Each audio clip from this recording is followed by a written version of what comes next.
Alors, on va laisser les gens arriver.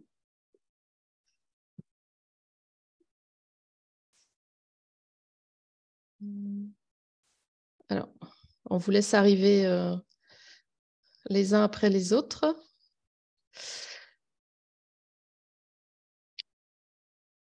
Et puis ensuite, une fois que toutes les personnes inscrites, au moins toutes les personnes inscrites seront là, on pourra lancer la discussion sur le sujet de ce soir.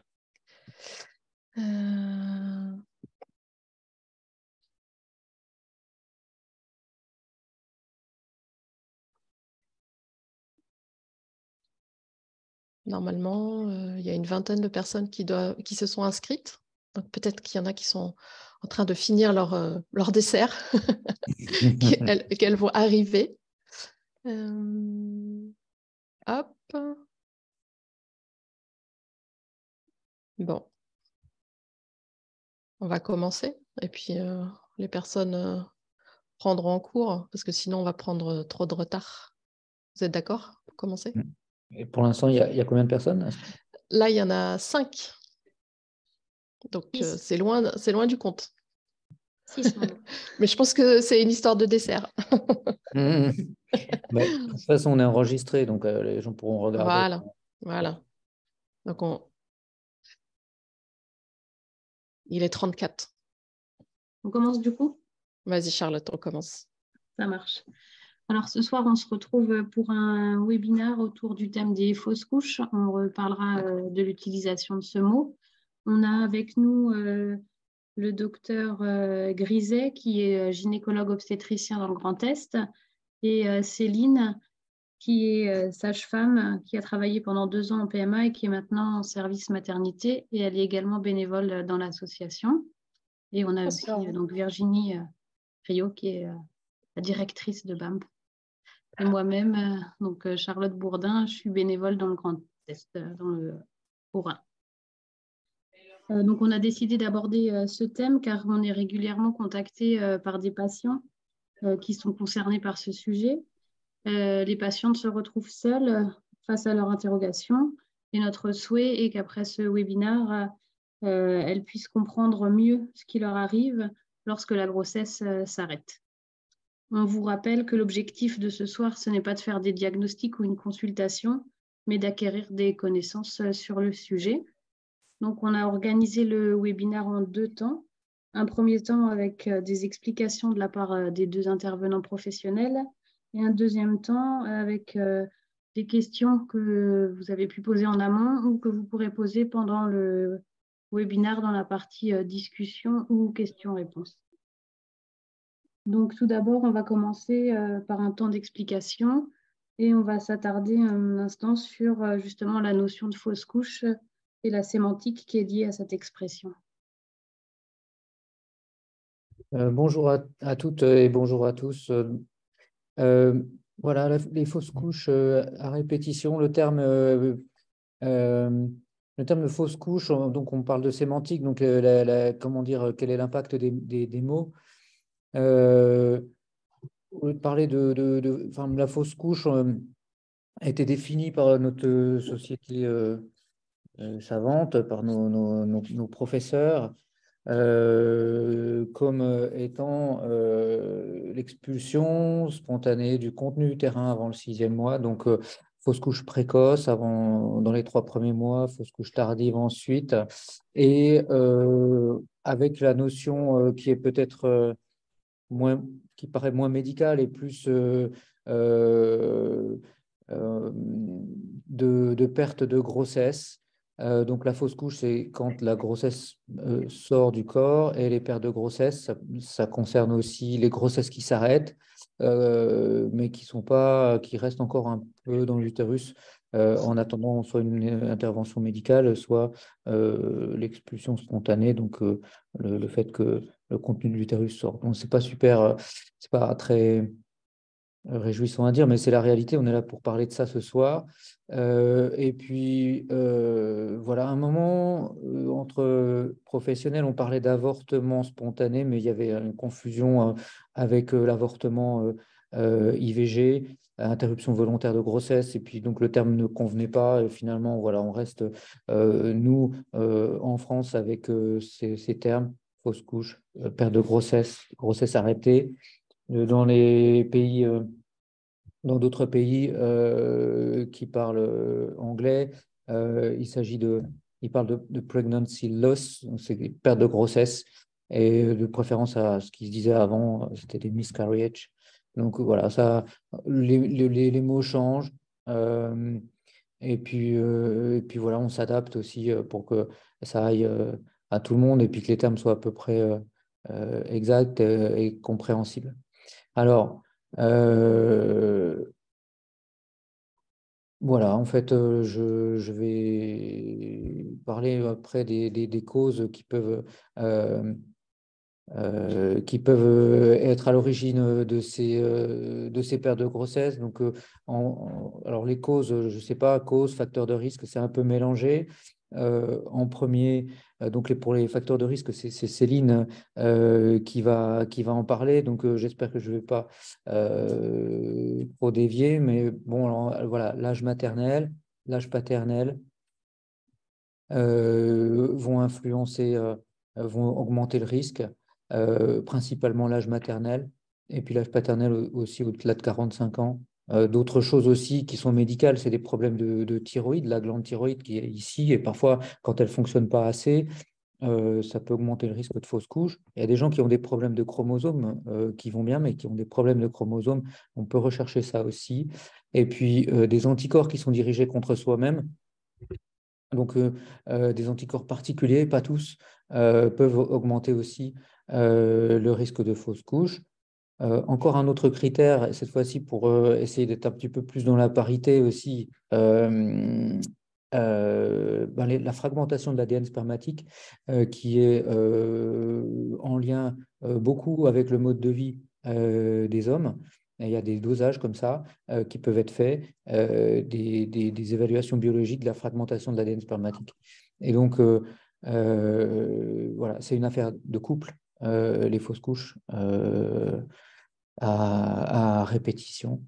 Et puis, encore d'autres choses plus récentes, l'adénomiose, qui sont des maladies du muscle de l'utérus, le diabète, l'obésité maternelle, et puis des anomalies utérines, des anomalies de la forme de l'utérus, qu'on recherche aussi de façon systématique euh, pour les fausses couches à répétition. Voilà. Donc, ces fausses couches à répétition, donc pour notre collège des gynécos, Collège national des gynécos, nous on considérait que c'était à partir de 3 fausses couches qu'on faisait le bilan et la recherche de tout ce que je vous ai dit. Et en dessous de ça, on disait malheureusement les chances qu'on trouve quelque chose d'anormal sont trop faibles pour que ça vaille pour qu'économiquement et puis que ce soit acceptable aussi pour les gens de faire une recherche avec des prises de sang poussées. Et puis, vous voyez, on peut aller jusqu'à des échographies avec, ou des hystéroscopies, enfin des examens qui peuvent être invasifs et on va épargner quand même ça aux gens quand il s'agit d'une fausse couche, de fausses couches, voilà où on en était avec le collège. Et donc, à partir de la troisième, malheureusement, troisième fausse couche, on faisait le bilan. Maintenant, les nouveautés, c'est la Société européenne de médecine de la reproduction, ECHRE, qui là, depuis, enfin, ça vient de sortir, hein, voilà, et qui propose qu'on parle de fausse couche à répétition après la deuxième.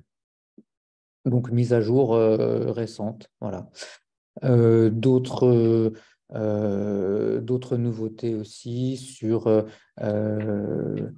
la possibilité de traiter les gens avec de la progestérone, des comprimés de progestérone.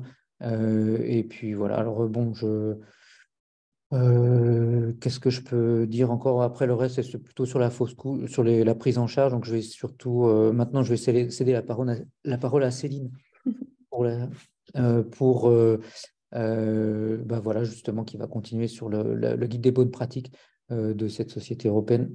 Et Oui.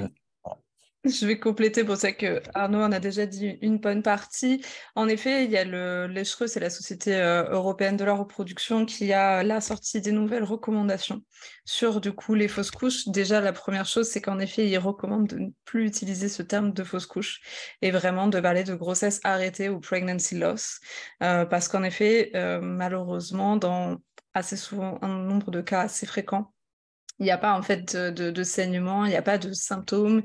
L'arrêt de la grossesse se découvre en fait à l'échographie. La femme a même des fois encore des symptômes de grossesse parce qu'en fait l'hormone de grossesse, elle diminue mais après l'arrêt de celle-ci. Et du coup, ça peut être vraiment un choc, quelque chose de très difficile à vivre parce que on a des symptômes, on pense qu'on est encore enceinte et malheureusement, même sans symptômes, à l'échographie, il y a plus de cœur, où l'embryon n'est pas à la bonne taille et on sait que malheureusement la grossesse est arrêtée. Donc ça, c'est vraiment un des premiers points sur lesquels ils insistent. Le deuxième point, c'est en effet, comme l'a dit Arnaud, c'est sur le fait de l'exploration. Désormais, il considère qu'il faut vraiment venir faire des explorations, aller faire des examens supplémentaires au bout de 2 fausses couches ou de 2 grossesses arrêtées. On n'attend plus la 3e. Et du coup, ce bilan, il est assez complet. On va prescrire déjà, avant de prescrire des choses, on va passer un long moment pour faire tout un interrogatoire très complet des antécédents médicaux, mais aussi familiaux de la personne, parce que parfois, il y a des petits éléments qui se cachent dans ce que la grand-mère a vécu, ce que le grand-père, toutes ces choses-là, et qui vont permettre un petit peu d'orienter le diagnostic. Il faut bien sûr le faire pour le futur père et la future mère. On va prescrire un bilan hormonal généralement au début du cycle. On va aller vérifier s'il n'y a ou pas des anomalies génétiques avec du coup le cariotype. Et si on s'est fait au bon moment, entre guillemets, on peut même analyser le cariotype du produit de fausse couche.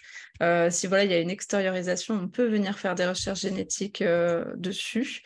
On va aller étudier avec un bilan de thrombophilie, donc c'est tout ce qui est au niveau sanguin. On va faire un bilan immunologique, on va faire un bilan thyroïdien. Si on a des symptômes, on peut rechercher le taux de prolactine. On va vérifier que la cavité utérine et les trompes fonctionnent bien avec une hystérosonographie. On met une petite caméra et on vient regarder en mettant de l'eau dans la cavité utérine pour être sûr qu'il n'y ait pas de malformation, qu'il n'y ait pas de synéchie, il n'y ait pas toutes ces choses-là. On va vérifier les trompes avec une hystérosalpingographie.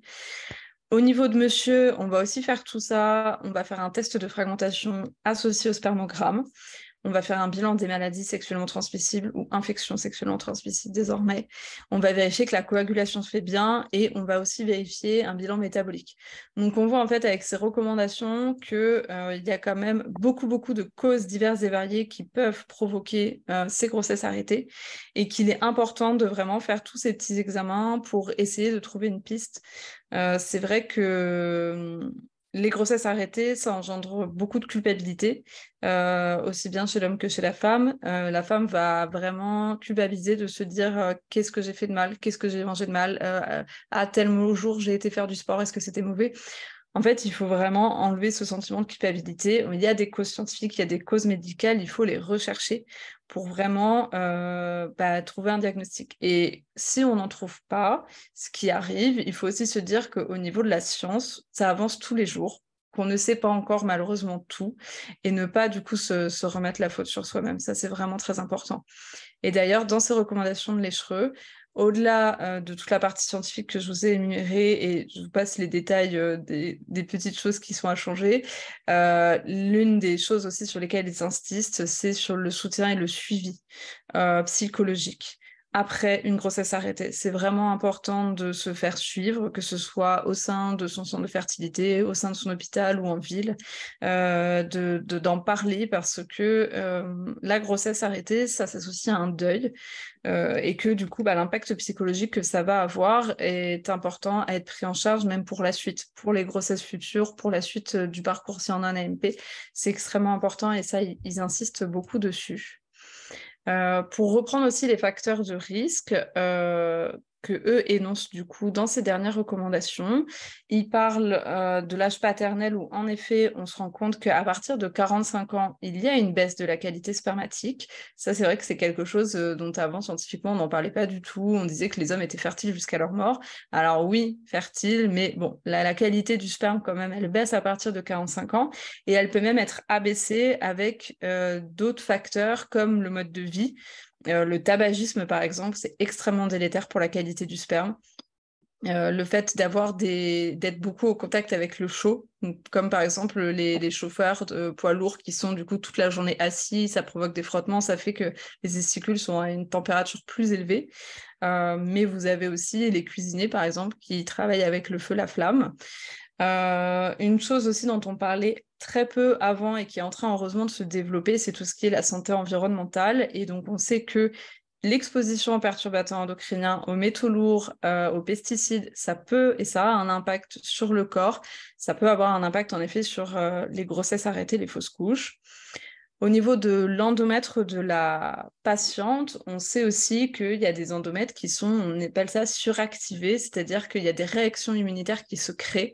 Et on sait que si on a une réaction immunitaire qui est un petit peu trop élevée, ça ne va pas aider à l'implantation d'embryons et ça peut aussi entraîner des grossesses arrêtées. Il y a tout ce qui va être lié, donc comme je l'ai dit tout à l'heure, aux facteurs de vie. Donc, ça va être l'obésité, ça va être l'alcool, ça va être le tabac. Manger beaucoup de produits très transformés, toutes ces choses-là, c'est en effet un facteur de risque désormais. La consommation d'alcool l'est aussi. On parle du stress et le stress est en effet un facteur associé, mais par contre, ce n'est pas la cause. Donc, véritablement, encore une fois, il faut se déculpabiliser, ne pas se dire « Oh là là, mais j'étais super stressée dans mon travail, dans ma vie, et c'est à cause de ça que la grossesse s'est arrêtée. » Non, c'est un facteur peut-être d'aggravation, mais c'est en tout cas une cause. Et enfin, l'âge maternel, qui est aussi malheureusement un facteur de risque. Alors pour simplifier, sur 10 ovocytes, à partir de 40 ans, les ovocytes, c'est les ovules, pour ceux qui ont un peu séché les cours de bio. Sur 10 ovules, à 40 ans, on sait qu'il y en aura 8 qui n'auront pas le bon nombre de chromosomes. Et du coup, s'il n'y a pas le bon nombre de chromosomes, quand il y a la fécondation avec le spermatozoïde, ça peut soit ne pas donner d'embryon, il y a un échec, soit ça peut donner un embryon qui, du coup, n'a pas le bon matériel génétique suffisant, et donc ça peut soit donner un début de grossesse qui s'arrête, soit en effet donner une grossesse arrêtée. Donc on sait qu'à partir de 40 ans, on va avoir beaucoup d'embryons qui ne sont, entre guillemets, pas viables. Et c'est pourquoi nous, avec le collectif BAMP et une bonne partie des médecins en France et des professionnels de santé, on se bat pour obtenir ce qu'on appelle le DPIA. Le DPIA, pour faire simple, c'est juste une technique scientifique qui nous permettrait, quand on obtient des embryons, de juste venir regarder la carte génétique pour juste savoir si déjà il y a le bon nombre de chromosomes. Et de se dire que si on transfère un embryon, le nombre de chromosomes est juste et qu'il n'y en a pas soit en trop, soit qui manque, et qui va faire qu'on va transférer les embryons qui ne sont pas viables. Et je pense que Arnaud peut certainement aussi en parler peut-être mieux que moi, mais c'est vrai que c'est un outil technique qui existe ou qui est utilisé dans d'autres pays en Europe. Et nous, en France, actuellement, malgré la révision de la loi de bioéthique en 2021, on n'a toujours pas l'autorisation en France de pouvoir le mettre en place. Et du coup, ça nous fait transférer beaucoup d'embryons dont on se doute malheureusement qu'ils ne sont pas tous viables. En fait, il y a eu un débat sur le DPIA. Donc, c'est le diagnostic préimplantatoire des aneuploïdies, ça veut dire des anomalies de nombre des chromosomes. En fait, donc le débat, ils ont ressorti comment dire, les pionniers de la FIV, et chacun avait son avis. René Friedman, tout à fait favorable, et puis Jacques Testard, qui était son biologiste, lui complètement opposé. Il a beaucoup évolué aussi, Monsieur Testard, mais au cours de sa carrière, et maintenant il s'est un peu radicalisé, mais pour lui, le risque, c'était un risque de sélection génétique, d'eugénisme, alors qu'en fait, ce n'est pas du tout ça le principe. Le principe, c'est juste d'éviter d'avoir à transférer des embryons qui n'ont aucune chance de s'implanter. Voilà. Donc, de faire gagner du temps aux gens, d'être plus efficace. On va rappeler quand même que ce n'est pas un traitement, on n'en attend pas un traitement des fausses couches à répétition, ce n'est pas le but. C'est pas le but. Le but, c'est de pouvoir faire gagner du temps aux gens les gens qui ont besoin d'une FIV. Parce que, évidemment, quand les grossesses surviennent de façon spontanée sans avoir besoin de traitement, on ne va pas se lancer dans une FIV, insémination, ICSI, avec des PIA, c'est pas l'objet, quoi. Voilà. Et tout à fait. Et du coup, petite question. Du coup, Arnaud, comment est-ce qu'on prend en charge une fausse couche? Quels sont quand une fois que la grossesse est découverte, malheureusement arrêtée, qu'est-ce qu'il faut faire? Alors, donc il y a deux types de prise en charge. Soit la prise en charge avec la méthode médicamenteuse ou la méthode chirurgicale. La méthode médicamenteuse, c'est des comprimés qui vont faire contracter l'utérus et puis donc expulser la grossesse. Et puis quand on n'a pas le choix, parce que parfois les fausses couches vont saigner beaucoup, et ben on peut, ou alors si la patiente, selon le souhait de la patiente, on peut faire une prise en charge chirurgicale avec une aspiration du contenu de l'utérus, une espèce de paille qu'on va glisser dans l'utérus. Bien sûr, la patiente a une anesthésie correcte, parfois une anesthésie locale, mais le plus souvent une anesthésie générale parce que c'est quand même assez pénible à vivre. Et maintenant, les anesthésies générales très courtes, c'est devenu beaucoup plus facile qu'avant. Nous, vraiment, on n'hésite pas. Et puis, voilà, l'expectative n'a pas sa place pour une fausse couche. Et puis voilà, moi, c'est l'occasion de parler aussi de de la technique, comment dire, du protocole qu'on a dans l'établissement où je travaille. Je ne suis pas là pour faire de la publicité, mais en arrivant dans cet établissement il y a 3 ans, ça m'a un peu surpris parce que de voir ce protocole, parce que je n'avais pas du tout l'habitude de faire ça avant. Je travaille dans le public aussi. Et c'est vrai que nous, on avait cette période d'attente. Et puis ensuite, parfois, on s'arrangeait pour trouver des comprimés de misoprostol. C'était commercialisé sous le nom de Cytotec. Alors, les patientes, à un moment, pouvaient en acheter. Puis après, elles ne pouvaient plus en acheter, mais on pouvait leur en donner comme ça. Et finalement, elles se retrouvaient à prendre des comprimés chez elles avec des saignements au domicile. Parfois, elles voyaient la fausse couche. Enfin, c'est quand même, ça peut être peut-être pratique, j'en sais rien, mais en tout cas souvent traumatisant pour les patientes, les maris. Les patientes revenaient parfois en ambulance avec les pompiers. Bon, voilà. Donc nous, ce qu'on fait, c'est qu'en fait, on hospitalise les patientes. Elles sont déjà reçues une première fois par une sage-femme et qui va leur expliquer le protocole. Et puis, donc nous, on donne un comprimé de mifégine à cette occasion, mais là, il n'y a pas de preuve scientifique, mais on fait ça. Et puis ensuite, 2 jours après, c'est une vraie hospitalisation, soit hospitalisation de jour, soit en ambulatoire, en fait, pardon, en ambulatoire. Et puis, donc, elles ont des comprimés, les patientes reçoivent des comprimés de misoprostol.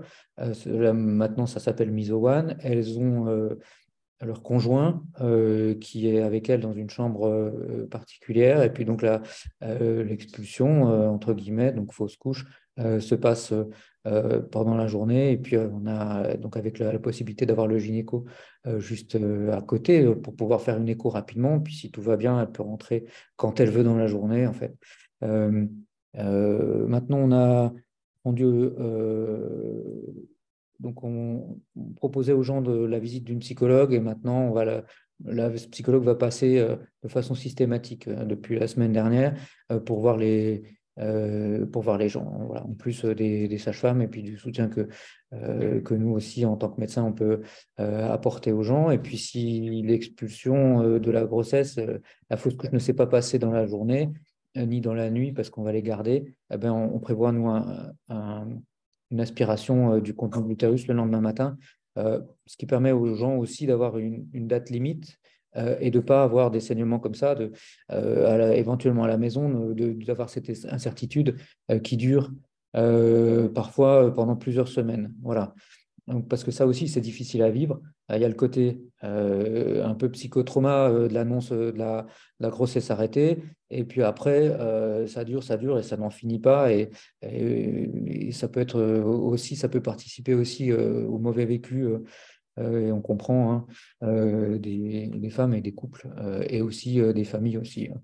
Voilà. Donc, bon, on fonctionne comme ça. Je dis, oui, c'est plus cher pour la Sécu, mais je pense que vraiment, je pense que c'est de l'argent qui est bien investi. Donc, moi, voilà, je peux faire la promotion de ça. Et si ça pouvait se développer, ce serait pas mal. On va dire une bonne pratique de la prise en charge des femmes et des couples qui perdent des grossesses. Alors, moi, j'ai juste des questions sur ce sujet-là, parce que souvent, les interrogations sont quel volume de sang on doit perdre, vous voyez, parce qu'il y a des fois des femmes qui se disent bah, finalement, je n'ai pas saigné beaucoup, ou alors j'ai saigné vraiment beaucoup. Et ça, il n'y a pas de. Est-ce que ça dépend? Est-ce que c'est différent d'une femme à une autre? Est-ce que. Je ne sais pas. Et là, il y a quelque chose aussi autour de la durée de la perte de sang. Est-ce que ça peut durer plusieurs jours? Est-ce que ça dure sur une journée?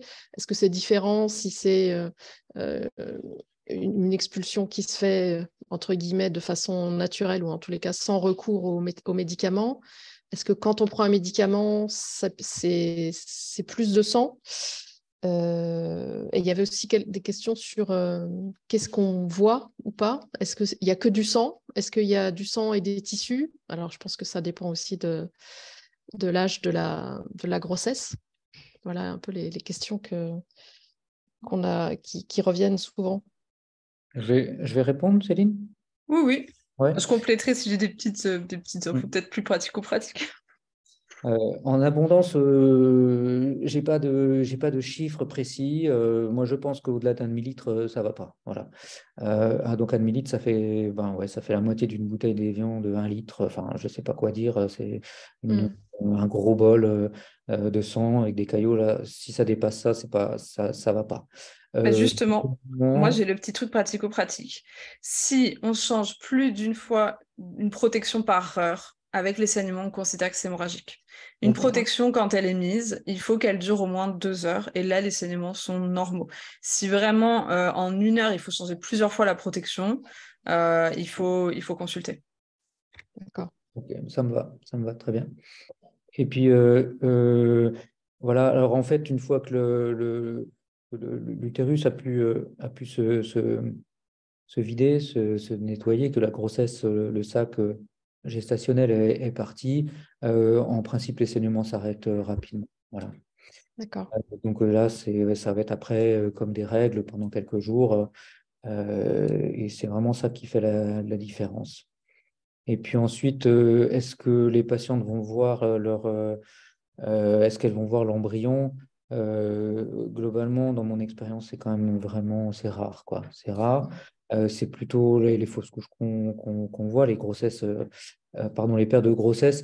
Habituellement, c'est plutôt à 1 mois, 2 mois de grossesse. Donc en fait, souvent l'embryon est vraiment petit, puis on ne le voit pas trop. Et surtout, il va être inclus dans des caillots et puis dans le sac gestationnel, qui est une espèce de petite comme une petite peau épaisse et dans lequel il est, quoi. Donc, sauf vraiment en cherchant et puis en ouvrant cette petite peau. Mais sinon, c'est quand même rare de pouvoir ce que les patientes décrivent, elles voient rarement quand même l'embryon, quoi. C'est beaucoup de... D'accord. Voilà.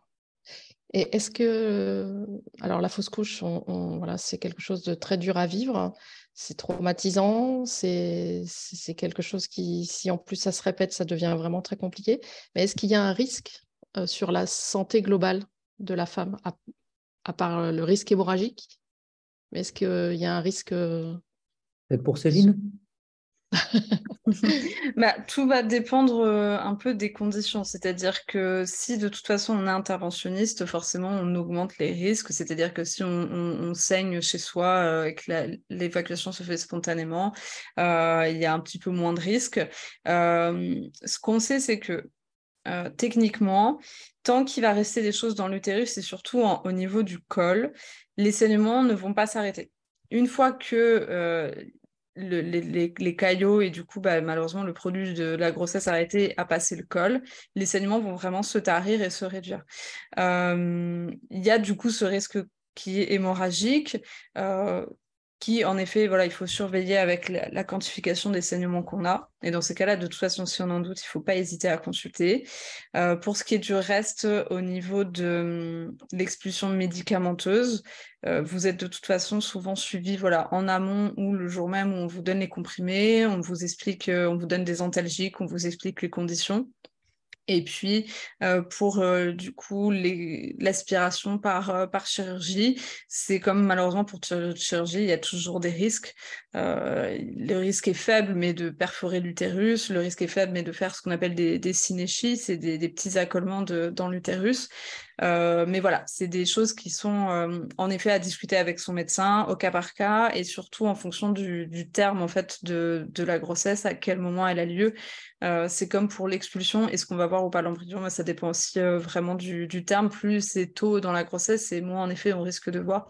Et plus le terme avance, plus forcément l'embryon se développe, mais on reste sur des tailles qui sont quand même très très petites et ou sur une probabilité faible à ce niveau-là. Okay. Est-ce que, alors moi j'ai encore une autre question, mais est-ce qu'on peut avoir un début de fausse couche, mais avec un traitement adapté, que ça se calme et qu'en fait il n'y ait pas d'expulsion et que l'activité reprenne, ou est-ce qu'il y a vraiment ou est-ce que c'est pas possible? Alors je sais qu'il y a aussi peut-être quand il y a des jumeaux, des fois on peut en perdre un et pas l'autre, donc voilà. J'y connais pas grand-chose, hein, mais Oui, oui. je pose Alors, des ouais, c'est questions un peu. du jumeau, de la perte de grossesse, mais d'un seul sac gestationnel alors qu'au départ, c'était 2 sacs. Donc ça peut arriver. On appelait ça jumeaux évanescents. Je sais pas, c'est bizarre comme terme, mais voilà. Donc, effectivement, ouais. Et puis, quoi d'autre? Non, oui, pour alors oui, j'ai vu ça dans les recommandations de l'Echereux. En fait, en cas de saignement, pour quelqu'un qui aurait des fausses couches à répétition, la progestérone, à partir de la 3e fausse couche, hein, la progestérone pourrait améliorer les choses. Mais c'est tout récent. J'ai pas beaucoup lu là-dessus. J'ai pas lu l'article qui en parlait, donc je vais pas trop insister sur le sujet. Et en tout cas, la progestérone, en dehors de cas bien précis, n'a pas d'intérêt pour diminuer le risque de fausse couche. Et bon, après, alors il y a un traitement qui marche pas mal quand même, mais c'est dans le cas où la femme va avoir des anticorps qui sont dirigés contre elle, et c'est des anticorps particuliers, c'est les antiphospholipides, anticordiolipides, anti-bêta-2-GP1, voilà, pardon pour le jargon, mais s'il y a ces anticorps-là, à ce moment-là, avec de l'aspirine, à toute petite dose, à dose bébé, et de l'héparine. Donc là, par contre, c'est injectable, c'est des piqûres et c'est pendant toute la grossesse.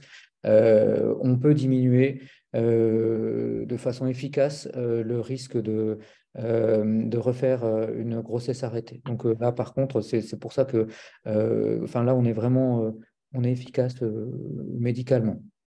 Voilà. Et puis, sur les synéchies, ma foi, c'est bien aussi de pouvoir vérifier s'il y a des synéchies ou des malformations utérines qui peuvent s'opérer pour pouvoir améliorer la suite. Je voulais dire aussi que ce qui ressort quand même pas mal dans les conseils médicaux, et ce qui change aussi la donne et qui est apprécié par les gens, c'est d'avoir toujours le même interlocuteur, en fait, d'avoir un seul médecin plutôt que d'avoir le médecin qui est là au moment où ça se passe, qui peut être un interne, mais qui va changer de stage après. Et bon, voilà, les gens insistent quand même sur le bénéfice d'avoir un nombre réduit de professionnels qui vont pouvoir répondre aux questions, qui vont aussi pouvoir être disponibles pour les débuts de poursuivre de façon particulière et très rapprochée la grossesse d'après. avec, ça peut être une écho tous les 15 jours ou à 3 semaines, et en particulier à l'approche du terme où parfois les grossesses ont l'habitude, se sont arrêtées plusieurs fois, quoi. Donc, et ça, là, ça compte vraiment pour les gens, quoi. Et puis, Oui, ça revient tout le temps, ça. Et puis, ce que je voulais dire aussi, c'est que parfois, il ne faut pas se décourager. Moi, j'ai une patiente qui a démarré une grossesse et qui l'a menée à son terme après 9 fausses couches. Elle avait 43 ans. Et c'était magnifique, en fait, de pouvoir accompagner cette grossesse et pouvoir la voir après avec son bébé. Donc, il ne faut jamais se décourager. Parfois, il peut y avoir des moments aussi, pour les gens qui font vraiment beaucoup de fausses couches, un moment aussi où on peut se dire, bon, allez, on fait une pause, quelques mois. Ça peut être l'occasion éventuellement de reprendre une pilule, une contraception, et puis voilà, et puis après, allez, on y retourne, quoi. Voilà, parce que en fait, il faut pouvoir avoir la force aussi de persister, quoi, et de garder aussi la confiance en soi. Et donc, on a parlé des médicaments, mais on n'a pas parlé des fausses couches qui ne partent pas avec les médicaments et pour lesquels il faut un curetage. Et ça, il y a à la fois, c'est utile, mais en même temps, il faut faire attention à l'endomètre et à l'utérus pour une future grossesse. Alors, en fait, si ça saigne, parfois, oui, on fait une aspiration en urgence. Si ça saigne pas trop, mais qu'il y a un résidu qu'on voit très bien en échographie, ou en échographie, on met un petit peu d'eau en plus dans la cavité de l'utérus, ça s'appelle une hystérosonographie. On peut,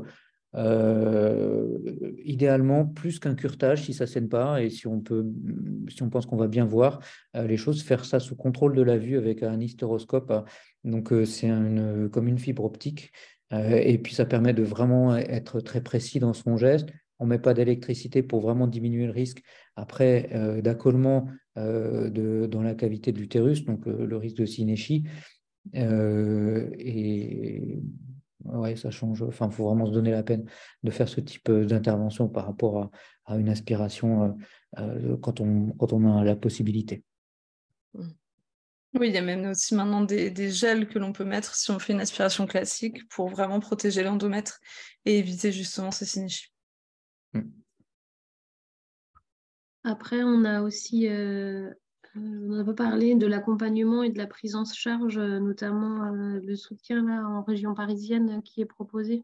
Oui, eh bien c'est vrai que du coup ça rejoint un petit peu les recommandations qui sont sorties, mais en fait on s'est rendu compte que malheureusement il y a des grandes disparités dans les centres d'AMP en France. Donc là c'est vrai qu'on va parler un petit peu plus spécifiquement d'AMP.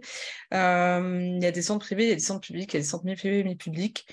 Tous n'ont pas les mêmes financements, tous n'ont pas les mêmes temps de psychologues proposés, tous n'ont pas des groupes de parole.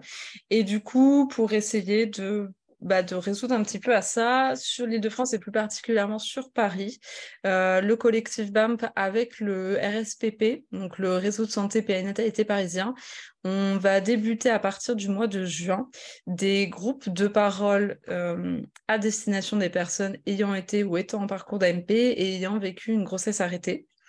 On a défini un stade, entre guillemets, pour la grossesse de jusqu'à 14 semaines d'aménorrhée, sachant qu'en fait, il y avait d'autres associations qui sont très bien et qui travaillent déjà sur justement les grossesses, enfin les grossesses arrêtées, mais un peu plus tardives. Donc, voilà, pour pas non plus faire doublon. Et donc, voilà, ce seront des groupes de parole qui seront animés par des médecins et des psychologues ou des sages-femmes, enfin des personnels, du coup, de santé qui sont formés à l'AMP. Ça aura lieu toutes les 6 semaines pendant 2 heures. C'est complètement gratuit, c'est ouvert à tous. Et on trouvait ça très important de pouvoir créer ces temps de parole-là pour venir échanger, discuter ou pas de ce qu'on est en train de vivre. Des fois, en fait, juste d'entendre qu'on n'est pas les seuls à vivre ça, on est plusieurs à avoir des questions, des interrogations. C'est ça peut faire du bien. Surtout que malheureusement, parfois, le diagnostic de grossesse arrêtée ne se fait pas forcément dans son centre. Des fois, on est dans un autre hôpital, c'est un interne en gynécologie qu'on ne connaît pas qui nous l'annonce tout ça. Ou parfois, même, on ne se sent pas forcément très bien soutenu dans son centre. Donc, voilà, on a essayé de créer ça pour essayer d'apporter un nouveau lieu de parole et d'échange et de soutien sur ce thème. Ok. On va aussi présenter, Virginie, tu vas présenter quelques ressources. Oui, faut juste que je vais partager mon écran. Attends. Ce qu'on peut dire pendant que on peut je parler fais la manette. Pendant ce temps de l'évolution d'un point de vue législatif, ouais, c'est ça. avec le vote d'un amendement qui, en 2024, permettra d'obtenir un arrêt maladie 100 jours de carence pour les grossesses arrêtées.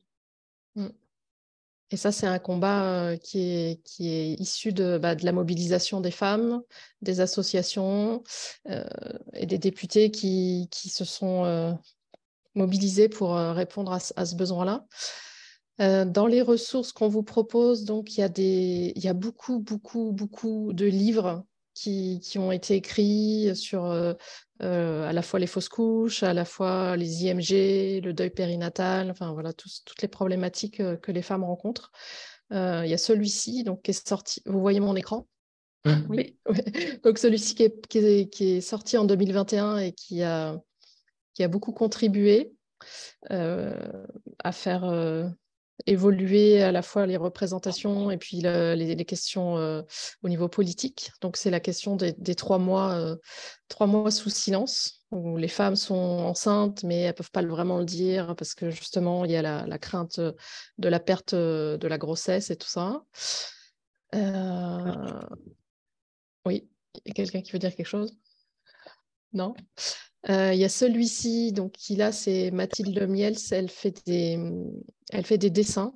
Elle fait beaucoup aussi, pareil, d'information, de mobilisation avec ses dessins. Donc, elle a édité un livre en 2021 et puis elle a un compte Instagram où elle parle de ça, des fausses couches. Donc là, son livre, il s'appelle « Mais presque rien ». Il y a celui-ci, donc c'est Mathilde qui fait les illustrations, mais c'est Sandra Lorenzo qui raconte l'histoire de ces fausses couches. Donc celui-ci, c'est 2022. Alors celui-ci, c'est l'histoire d'une femme qui a fait qui a fait 13 fausses couches, donc c'est énorme, et qui a réussi à avoir un enfant avec un don d'ovocytes. Celui-ci, il a été édité en 2000. Alors, elle a fait un autre livre. Celui-ci, il rassemble plein de témoignages de personnes qui ont vécu tout un tas d'histoires très compliquées. Elle rassemble aussi dans son livre plein de références d'associations et de livres aussi. Mais il y en a tellement que voilà. Alors, il y a celui-ci qui date de 2021. Pareil, voilà, c'est la question du deuil périnatal, des fausses couches. Celui-ci, il est tout nouveau, il date de 2023. Alors, celui-ci, il est écrit par une psychologue. Alors, il est un peu plus ancien, il date de 2016. Mais c'est une personne qui travaille sur ce sujet-là et qui connaît très bien le sujet. Alors, il y a celui-là aussi qui donne un peu aussi d'espoir parce qu'il y a eu des fausses couches et puis des grossesses. Il date de 2021. Et j'ai pensé aussi aux enfants parce que il faut pouvoir. Il y a des familles où il y a déjà des enfants ou alors des enfants qui arrivent après tout un tas d'épreuves liées à la fausse couche ou à des IMG. Donc là, c'est Aurélie Bianchi qui a fait un livre pour les enfants. Alors, je ne sais pas de quand il date, je crois que c'est 2000 aussi. Et il y a plusieurs associations ici qui sont très investies, enfin essentiellement investies sur ce sujet-là. Et l'association Petite Émilie, elle propose 2 livres pour enfants. Alors, si vous voulez voir exactement, il faut aller sur le site de l'association parce que j'ai pas les tarifs et voilà. Et enfin, il y a l'association Agapa qui fait tout un travail d'accueil, d'écoute et de soutien pour les personnes qui sont confrontées à ce dont on vient de parler. Et il y a aussi l'association SPAMA. Là, je ne l'ai pas noté, mais voilà. Mais sinon, il y a vraiment beaucoup de personnes qui témoignent sur ces sujets-là, ce qui montre l'importance de considérer cette situation pour le bien-être des personnes qui le vivent et puis pour essayer d'améliorer la prise en charge. Voilà.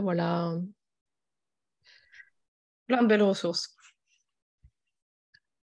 Du coup, on a terminé le premier temps sur les explications. Après, il y avait un petit temps d'échange. Alors, je ne sais pas si les participants ont des questions. On en avait reçu quelques-unes, notamment est-ce qu'il y a des stades critiques dans le développement embryonnaire? Est-ce qu'on a plus de chances de faire une fausse couche à un moment particulier de la grossesse ou pas? Pas spécialement, enfin, c'est surtout les 2 premiers mois. Après, au 3e mois, ça va quand même beaucoup mieux. Et parfois, voilà, non, c'est surtout au début, en fait. Voilà. Oui, on sait qu'à 8 semaines d'aménorrhée, si à l'échographie, on a un embryon de bonne taille avec une activité cardiaque, on réduit quand même drastiquement le risque de grossesse arrêtée. Ouais.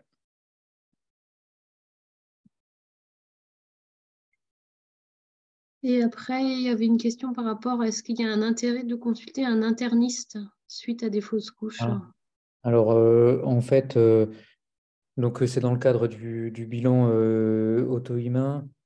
Moi, je pense que si l'obstétricien, après, voilà, c'est toujours pareil, ça dépend des ressources humaines et des médecins qu'on peut avoir à disposition, parce que, voilà, maintenant, on fait un peu avec l'existant.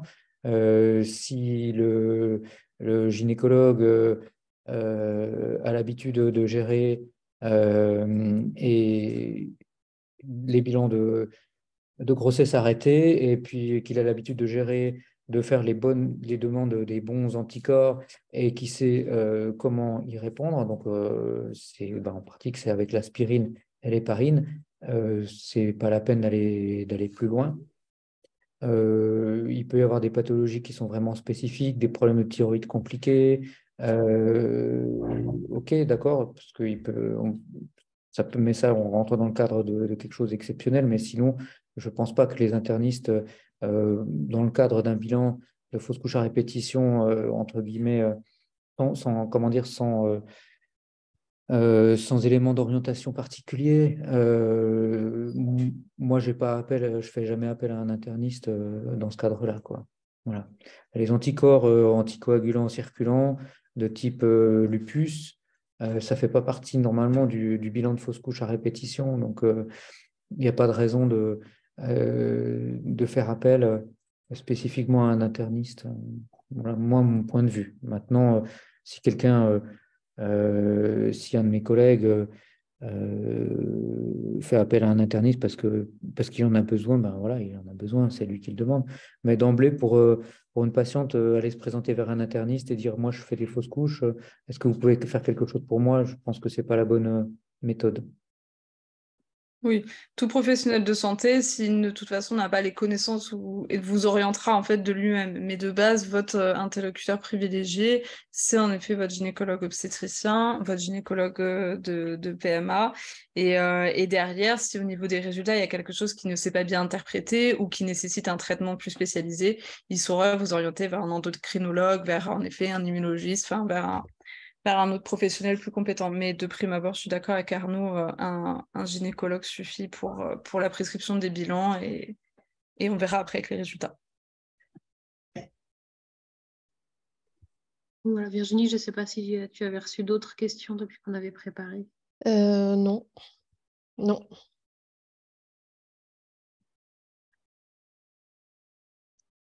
Non. Et là, moi, j'avais plus de questions non plus.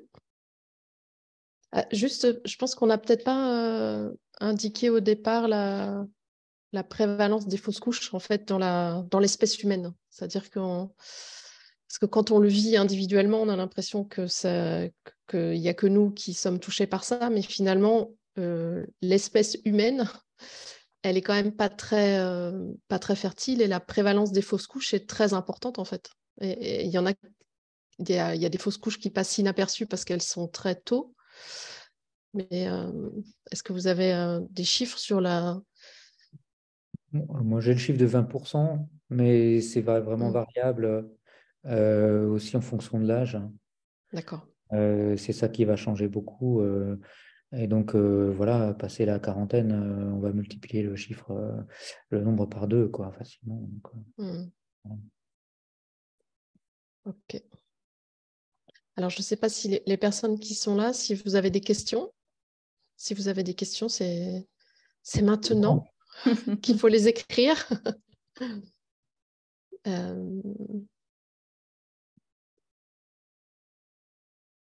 Céline, toi, tu voulais rajouter quelque chose ou, Je réfléchis.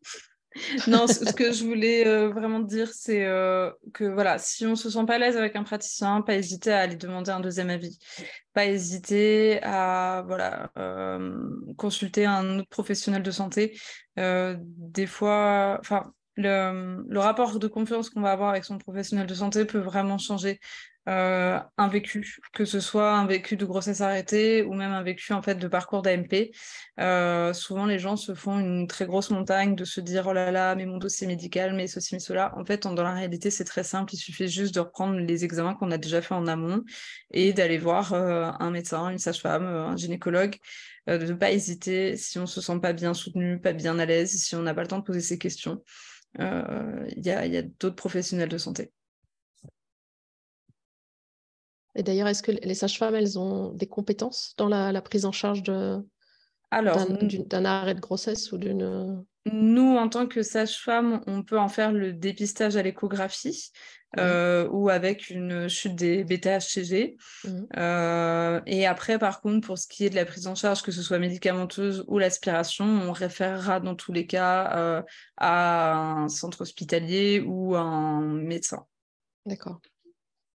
Et après, on va être là au niveau de l'accompagnement, dans tout ce qui va être le suivi, pourquoi pas après, sur de l'animation de groupe de parole, ce genre de choses.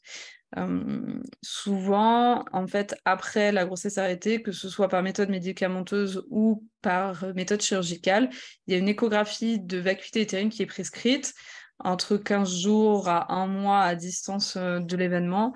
Et ça, cette échographie peut aussi être faite par une sage-femme pour vérifier que dans la cavité de l'utérus, tout soit bien parti, que justement la prise de médicaments ait fonctionné et qu'il n'y ait plus de débris. Donc, vous pouvez rencontrer des sages-femmes à ces moments clés-là. D'accord. En sachant que nous, au sein de l'association, il y a une bénévole qui a travaillé beaucoup sur les synéchies. Et je pense que c'est une information importante aussi à diffuser, notamment après un curetage, de pouvoir vérifier qu'il n'y ait pas de synéchies qui se sont installées parce qu'elles peuvent empêcher une future grossesse ou en tous les cas la rendre plus compliquée. Tout à fait. C'est d'ailleurs assez fréquent en parcours d'AMP quand il y a une grossesse arrêtée que le médecin prescrive derrière une hystérosonographie ou une hystéroscopie. C'est deux méthodes où on vient en fait mettre une petite caméra pour vraiment s'assurer que malgré qu'il y ait une échographie de vacuité qui soit normale, qu'il n'y ait en effet pas de débris, pas de synéchie, et en fait ces deux examens permettent de le voir, ce qui peut être assez difficile à voir en échographie. Okay. C'est vrai que le parcours d'AMP, c'est un contexte particulier. On ne peut pas recommander, d'ailleurs, c'est dans les recommandations, de ne pas faire systématiquement des examens comme ça pour toutes les patientes qui vont avoir une grossesse arrêtée, y compris avec un curetage. On ne peut pas faire des hystéroscopies pour tous, pour toutes les patientes, mais je pense que le parcours d'AMP, c'est quand même particulier. Il faut vraiment que la cavité soit impeccable parce qu'on n'a pas non plus énormément de chance. On ne peut pas faire autant des transferts embryonnaires tous les mois, quoi. Donc, il faut que toutes les conditions, que tout soit à top pour accueillir les petits embryons. Donc, moi, je vérifie les cavités. Ouais. D'ailleurs, quelque chose Vas-y. Quelque chose dont on n'a pas parlé, c'est à partir de combien de temps est-ce qu'on peut justement soit repartir en tentative ou sous combien de temps est-ce qu'on peut retomber enceinte, sous combien de temps on peut avoir à nouveau des rapports. Est-ce qu'Arnaud, tu veux répondre? Alors, en fait,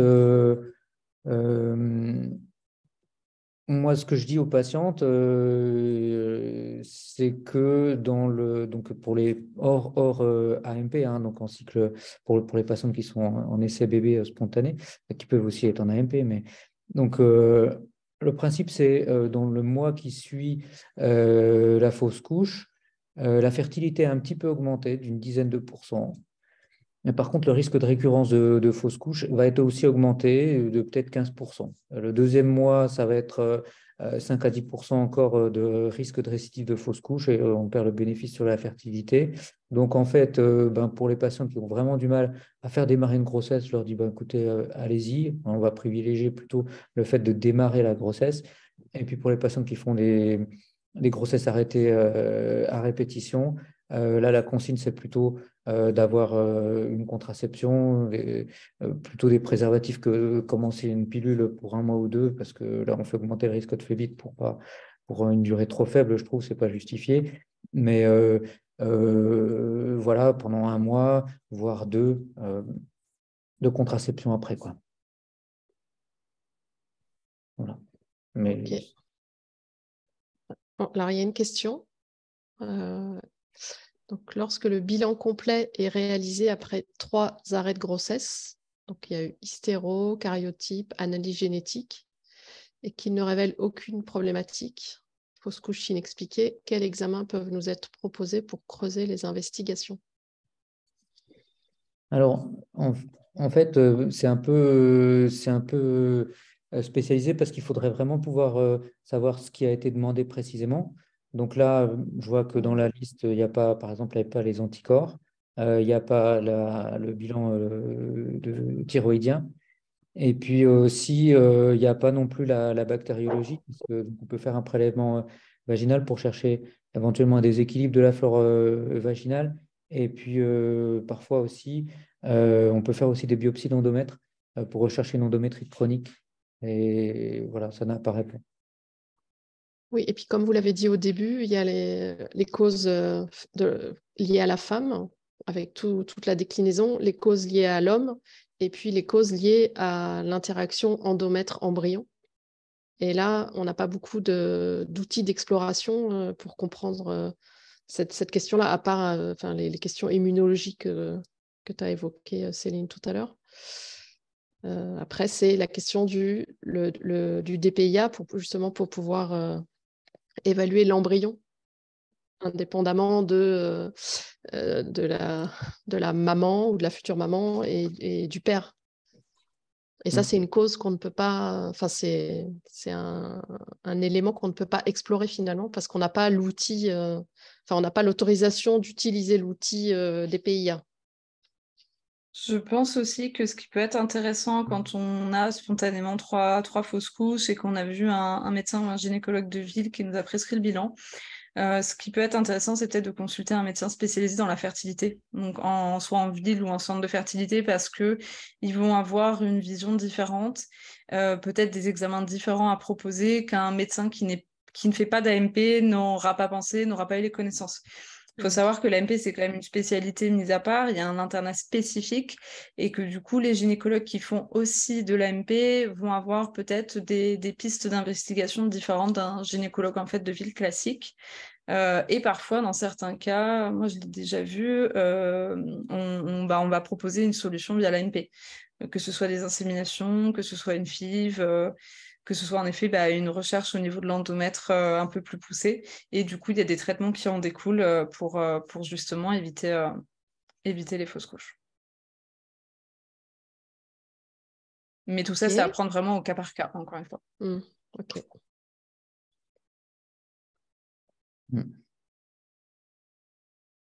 Je pense qu'on a fait le tour du sujet. J'espère que ça vous a été utile. Charlotte, est-ce que je te laisse, tu veux conclure ou...